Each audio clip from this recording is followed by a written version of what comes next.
اقول لك خالد شو اليوم ماكو احد، المصدر فارغ بس انا وياك والطاسه وخواته. نعم. هكا شوي شوربه رمل. لا خالي ما اريد. زين القولون. لا خالي لا.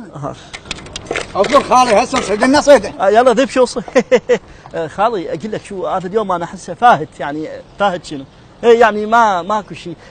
ليش ما رحت البيت مرتاح؟ لا خالي لا، العامل الحقيقي ما يقعد ولا يوم، الاخر نفس يبقى يشيل طاسه. خالد تلب عمرك يقعد بالطاسه مو ناوي يشيل طاسه. لا خالي لا، انا ترى بعدني بحيلي، لا تغرك الشيبات. هذا بورق الزمن، هذا مو شيب، بورق الزمن.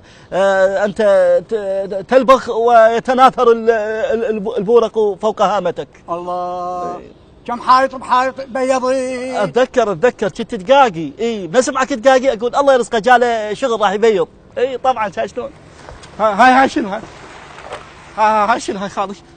يا هاي عليك انا ما لي علاقه، انت منو؟ ما اعرفك ياهو. هاي انت عليك انا شو اللي غلط؟ انا ما لي علاقه. انتم عمال؟ هذا خوش يبيض، هذا بس يبكي له على ديك. ما جاي احكي على البيت، جاي يقول انتم عمال؟ انا خلفه مال بناء بيت وانا رايح للبيت. لحظه اوقف. طبعا انا جيت اليوم شخصيا اهنيكم واقول لكم كل عام وانتم بالف خير.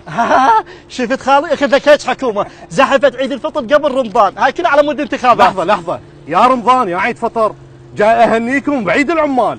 اوقف عرفتك انا شفتك. انت شخصك ذاتك، انت قبل 8 سنوات انت عضو مجلس نواب، اجيتنا وخذيتنا انا وخالي عمال للبيت سوي لك الحمام. وورا 4 سنوات هم اجيتكم وقلت لكم امشوا لين الحمام ظل يخر. وانت اليوم جاي ايش عجب انت تخر؟ لا اليوم اجيت اهنيكم وانبهكم.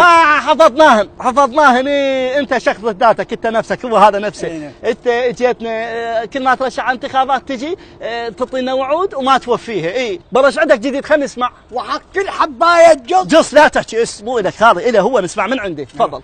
طبعا اليوم يا عيب هو الكبير خليه يحكي. تفضل خالي. وحق هذا المال مالك شغل، لا تحكي مالك شغل. شوفوا انا اليوم اجيتكم بثوب جديد ورؤى جديده.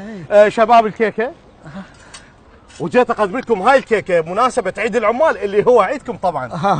انت بيك سكه لا سلك واحنا هم بصراحه اسمح لنا يعني نظرا للخدمات اللي قدمتها ب8 سنوات اقدم لك هاي الهديه. لحظه خليني افهمكم، هم مو يقولون الخال والد؟ بلشوا بالوالد وانا وراه. خطيه راح يبيض.